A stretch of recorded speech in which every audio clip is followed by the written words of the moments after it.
Apple's camera control is one of those features that sounds simple until you actually start using it outside. On the iPhone 16 Pro, the idea is to make shooting feel quicker and more physical, especially when you're walking around, reacting fast, and do not want to dig through menus. The hardware side is subtle, a small touch-sensitive control built into the phone's edge, shown here through the case cutout. It is not just a normal button.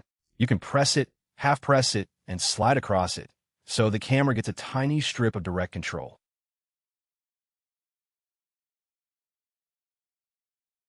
Before judging it, the settings matter. Apple lets you tune how camera control behaves, including what taps and gestures do. That is useful because some people want instant shooting, while others want a slower, safer control that does not fire accidentally every time they grip the phone. One reason this matters is that the iPhone is often used with accessories, cases, grips, and mounts. A camera shortcut has to work when your hands are busy, not only when the phone is naked on a desk.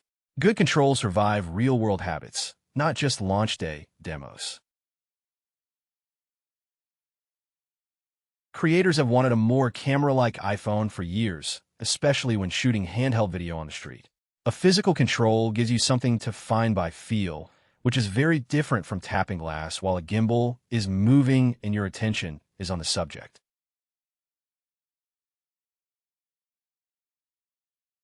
The biggest practical advantage is speed. When a moment is happening, a larger screen helps with framing, but it also puts more distance between your thumb and the controls.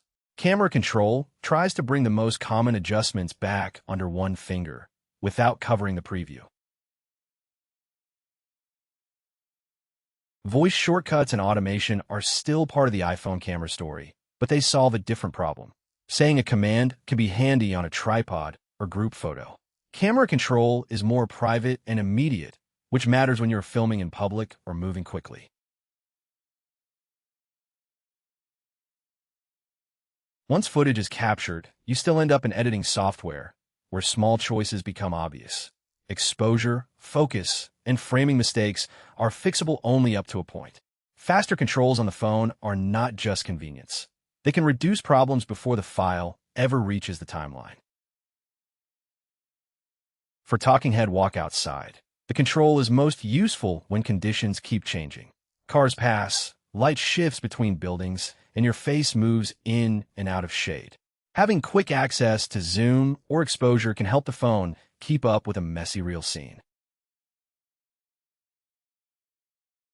Gaming is a funny comparison, but it makes the point. Touch screens are powerful, yet serious players still care about fast, predictable inputs. Camera control is not a game trigger, but it follows the same logic.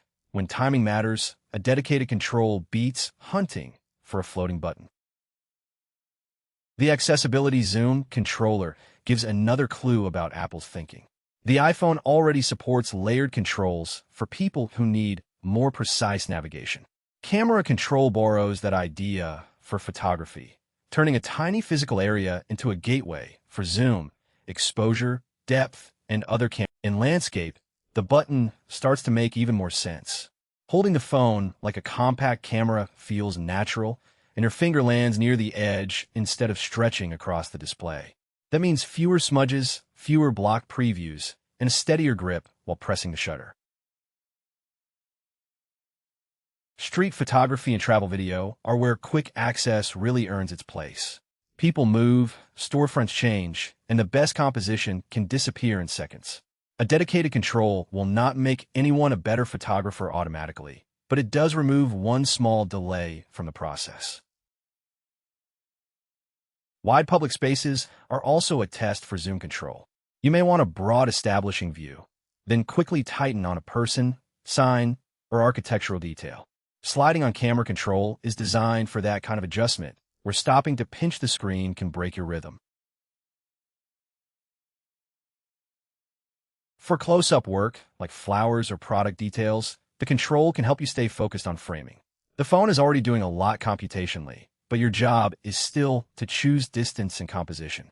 A quick adjustment lets you experiment without constantly tapping around the interface. Live photos and captured clips remind us that the camera is not only about pristine stills.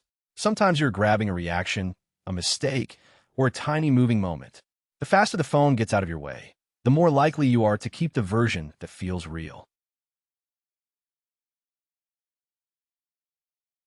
Accessories complicate the decision. Cases, lenses, filters, and cages can make the iPhone more capable, but they also change how it feels in the hand. Camera control has to remain reachable through all that, because creators rarely use the phone in only one clean configuration.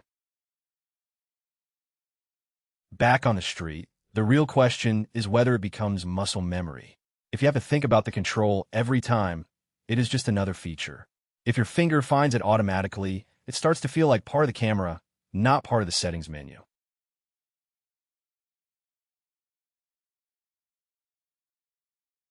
Even gaming on the phone shows why the display itself is precious.